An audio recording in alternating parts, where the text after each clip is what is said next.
Cilvēks jūtās, pārvietojās, darbojās. Tātad cilvēks pilsētas vidē, kādas ir aktivitātes, kādas maiņas sejā, kāda ir mobilitāte, daba un ainā. Un tad es skatos uz publisko telpu un klasiski tātad ielas, laukumi, parki, bet vēl pludmales, kāpu joslas un ūdens telpas, krasnos un varbūt vēl un vēl. Un mums ir drūsma vai konkurence ar publisko ārtelpu. Mums ir šī publiskā ārtelpa. Mums ir šīs vēlmes dzīvot pilsētā, kā to saka jaunieku mākslinieki savā stāstā par pilsētām. Un mums ir šī pilsēta, kur, lai gan papīros, oficiālos plānos, dokumentos stāv rakstīts, ka prioritāte pilsētai cilvēkam, tā realitāte ir otrāda.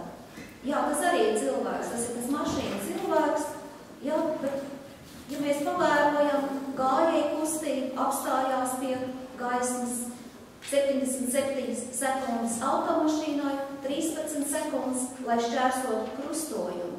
Kaut kas ir otrāda. Prioritāte tātad ir mašīna. Ielaužās velosipēds pilsētā.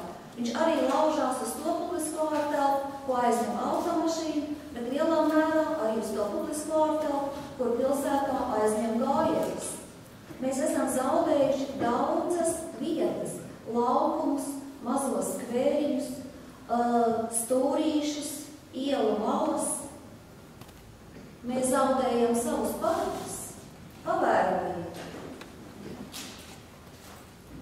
Un mums ir pilsētas audums tajās vietās, kur sabrūkot ēkām, atverās laukumi, iekšpagalmi un visās vietās tajās ienāk stāvīgi. Zūd ielas fronte, nepatīkamākas ir šīs sajūtas dotajā vietā, bet cilvēks atkāpjās daudzās vietās, un tur, kur notiek šī atkāpšanās, bieži vien ienāk dzīvā daba. Daba pārņem ēkas, daba pārņem tur, kur neaizem automašīnu šos tukšos laukumus, un rodās atkal šī sajūta, kas varbūt nav tik smaidoša dotajā vietā. Rodās pieneņu pļaus. Un es priecājos par tām, un es cerēju pieneņu ieraudzīt arī šajā pavasarī. Bet pēkšņi stāv uzraksts, un atkal ir jauna stāvvieta, kas iespējams pavasarī būs pilnīgi noklāta ar automašīnām, jauna stāvvieta pilsētas centrā. Un tomēr es domāju, ka mums ir iespējas. Mums kopīgi visiem ar jums ir iespējas veidot savādāk šo pilsētas telpu un droši paņemt sēklu un iesēt. Un mums pilsētas telpā pēdējos gados ir ienākuši vēl vieni tādi, kas rada drūsmu par pilsētas telpu. Jā, labi, mums patīk bieži vien, tās ir vasaras kafēnīcas.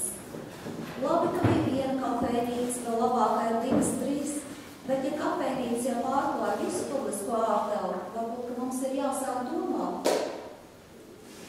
Ir labas kafēnīcas, jaukas vietas, ir kafēnīcas, kas jau aizņem ietves un gājējiem vairs nav kur palikt uz ietvēm.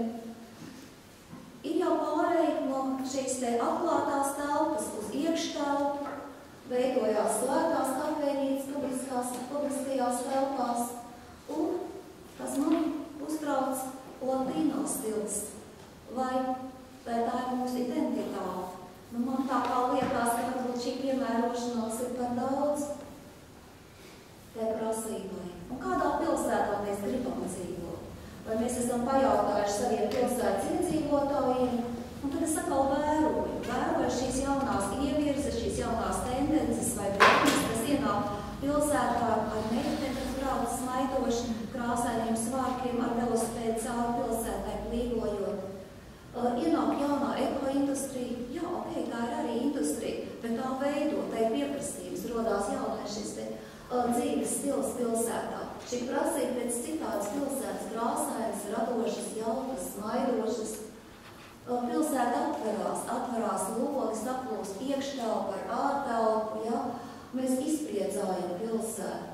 Mēs dzīvojam pilsētā vasarā, mēs dzīvojam pilsētā rudenī, pavasarī, ziemā, un mēs jau, varbūt ne visi, mēs uzdrīkstamies. Un mums jāpaver vaļā tie vārti, lai arvien vairāk tad pilsētnieki uzdrīkstētos, iziet šajā pilsētas ārtelpā un dzīvot šajā ārtelpā, sauļoties, sēdēt, lasīt, strādāt, darboties, braukt, izbraukāt, izjust, sajust vēju, gaismu, siltu,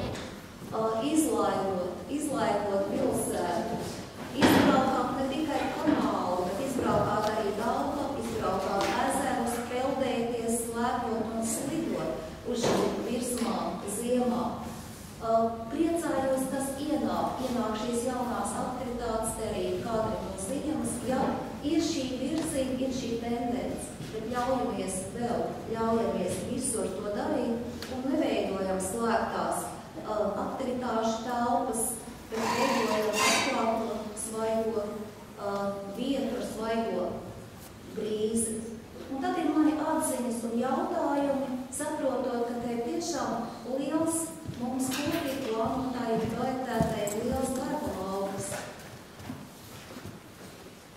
Tad vispirms, vai pilsētas būs dzīvīgas, un tas ir atkarīgs no mums, vai mēs iziesim ārā vairāk pilsētas telpā, būs šī vēlme pēc pilsētas telpas, būs šī vēlme viņu atvērst atpakaļ pret cilvēku.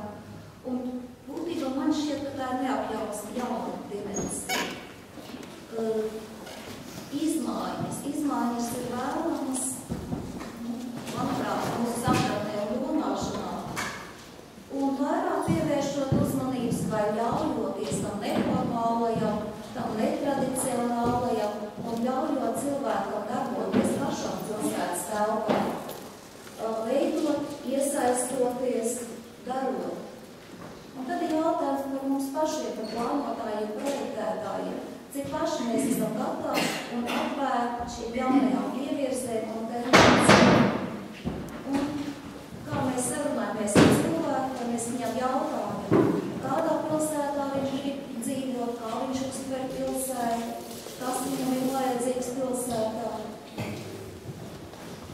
Un tad divas manas vīzijas, ir kā šī pelākā melnā asfalta vīzija un šī krāsainā puķainā makoša vīzija.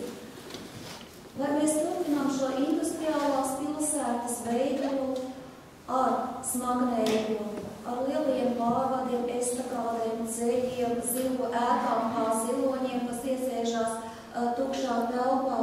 Vai mums publiskā ārtelpa ir fragmentāra, sadalīta, kur mēs pārvietojamies ar mašīnu no vienas vietas uz otru, vai taisn otrādi? Mūsu virzība ir uz šo zaļo, brīvo, eko-inovatīvo pilsētu, jo tātad ceļā no dārza pilsētas uz pilsētu dārzā, pilsētu lauksaimniecība, humāns mērogs, publiskās ārtelpas renesanse, dodot priekšroku cilvēkam pilsētā. Vai ārtelpas mums ir vērstas uz iekšu, mēs veidojam iekšpagalmus, noslēgtus aiz vārtiem, vai taisni otrādi mēs iznākam ārā uz ielas? Vai mums ir pieejams šīs publiskās telpas vietas, kur mēs satiekamies? Un kāda mums ir pārvalde? Vai mēs domājam, kā agrāk mums ir satiksmes departaments vienā vietā, un ir otra pārvaldes institūcija otrā vietā, vai varbūt mums ir pavisam kāds cits, mums ir kāds cilvēku vides un sadarbības departaments, un